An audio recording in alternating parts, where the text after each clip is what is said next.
The process of defining the problem, which is the origin of the problem-based learning approach, is contained in what we might call a scenario.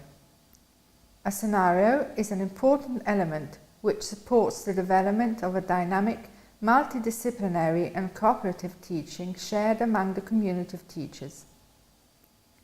A problem to be solved, in fact, can be approached from multiple points of view, and the size of the content can be part of a discussion and an open debate. It is very important that teachers convey to students the idea that presenting opinions in PBL is the result of a process of knowledge and research and not of improvisation. I support a thesis because I have studied the content and I am able to withstand the criticism and the critical opinions about what I support. In PBL, there is no place for hearsay or found on the internet knowledge.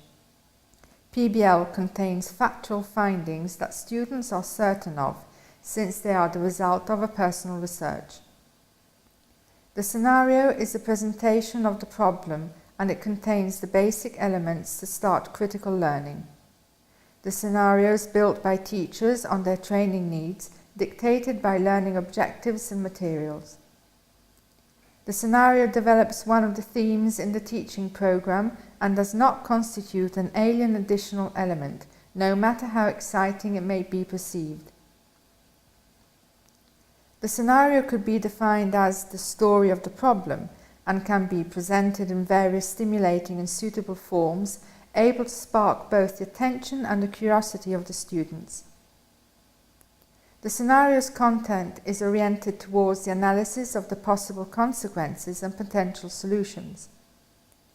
A scenario can be divided into a description of the contextual situation, such as the consequences of an earthquake in an urban area, or describing the difficulty in operating a machine. It is nevertheless necessary that the scenario be related to real-life problems and not directed to an abstract and theoretical theme. The scenario may be accompanied by a series of guiding questions to help students orientate within their research materials and documents. It is suggested, however, that the definition of the problem, which is the result of the scenario, may become a debate among students.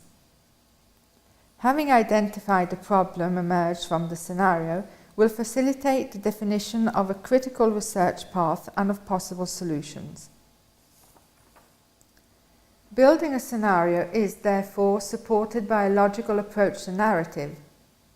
The story of the scenario is multidisciplinary, since the problem does not have only one solution, but more than one logical solution, and the possible solutions do not belong to one science, but to several sciences and techniques.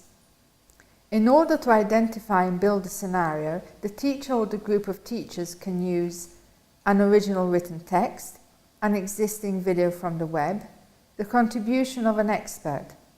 In the case of a narrative approach, one must take into account forms of communication familiar to students.